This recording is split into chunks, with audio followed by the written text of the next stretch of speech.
এটা আমাকে চেক করা। আমি নেগেটিভটাকে দূরে রেখে যদি পজিটিভটাকে গ্রহণ করতে পারি তাহলে আমার দুনিয়ার এবং আখিরাতের সকল কাজ সাকসেস। হযরত নিজামুদ্দিন আউলিয়ার নাম আপনারা শুনছেন, এটা সত্য ঘটনা শোনাই। নিজামুদ্দিন আউলিয়া চিনে নাই এরকম মানুষ মনে হয় নাই দুনিয়াতে মুসলমান। নিজামুদ্দিন আউলিয়া এই দিল্লিতে নিজামুদ্দিন বস্তিতে যারা গেছেন দেখছেন ওনার বিরাট কি সেখানে বাসা চেত।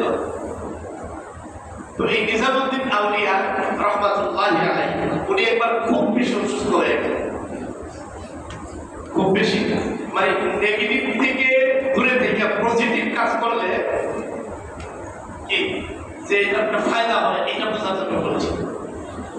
অনেক অসুস্থ হয়ে গেছে, অসুস্থ হইতে এমন হয় মাঝে মধ্যে উনি অজ্ঞান হয়ে যান।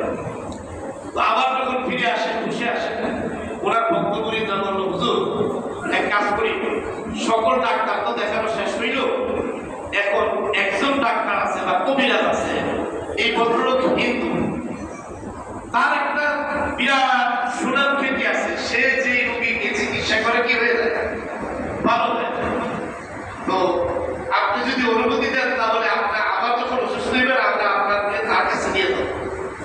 তো উনি মনে মনে ভাবলেন যে আমি যদি ওই হিন্দু ভদ্রলোকের কাছে যাই চিকিৎসা করি তাহলে সাধারণ মুসলমান সমাজের মধ্যে এটা একটা প্রভাব পড়বে। নিজামুদ্দিন আউলিয়া এত বড় আল্লাহর ওলি বলে শেষ পর্যন্ত বেটা আমার হিন্দু ডাক্তারের চিকিৎসা দিয়ে ভালো হয়েছে, কেন নিজে টুকু দিয়ে ভালো হইতে পারবো না? কি বলে এটা একটা নিজামুদ্দিন আউলিয়া তো আমার মতো না, আপনার মতো না, তার তো ঢের বিখ্যাত সারা দুনিয়ার মানুষ তিনি। এই জন্য দেখবেন সেলিব্রিটি রাজনৈতিক নেতা বড় বাপের মানুষ ছোট একটা কাজ করলো সারা দুনিয়ার মানুষ এটা দেয়, ঠিক কিনা? পক্ষে বিপক্ষে সমালোচনা। উনি ওই চিন্তা করে না করছেন যে না তোমরা আপনার কাছে আমার নিও না, অসুস্থ হইতে হইব। তো একবার যখন অসুস্থ হয়ে গেছে মুরিদরা ভক্তরা চিন্তা করলো আচ্ছা হুজুর নিষেধ করলে করছে অসুবিধা নাই, আমরা ওনার চিকিৎসা ওই হিন্দু ভদ্রলোকের কাছেই করাইবো। উনি যখন ভালো হয়ে যাবে দরকার হয় সবাই মিল্লা হুজুরের কাছে মাপ টাপ চাইয়া আবার ভালো হয়ে যাবে। যাই হোক নিজামুদ্দিন আউলিয়া যখন কি হয়েছে আবার যখন অসুস্থ হয়ে পড়ছেন সব একেবারে অজ্ঞান, তো সবাই মিলে ওই ব্যক্তির কাছে নিয়ে গেছে, ওই হিন্দু ভদ্রলোকের কাছে কি নিয়ে গেছে ওনাকে। তো এই ভদ্রলোক সর্বনাশ, নিজামুদ্দিন আউলিয়া আমার বাড়িতে আসতেছে চিকিৎসা করলো, বুঝছেন না? তার ভিতরে একটা কি দেখে গেছে, কৌতুক দেখে গেছে।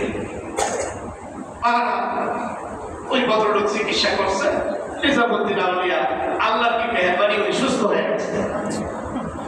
সুস্থ হওয়ার পরে এখন নিজামুদ্দিন আউলিয়া চিন্তা করলেন এই ভদ্রলোক আমাকে তার চিকিৎসা দিয়ে সুস্থ করলো, তো কোরআনের আয়াত আছে আল জাযাউ ইহসানি ইল্লা ইহসান, ইহসানকারীকে তুমি অতি উত্তম ইহসান করো। তো সে যখন আমার একটা উপকার করলো তাহলে আমারও তো তার একটা উপকার করা উচিত।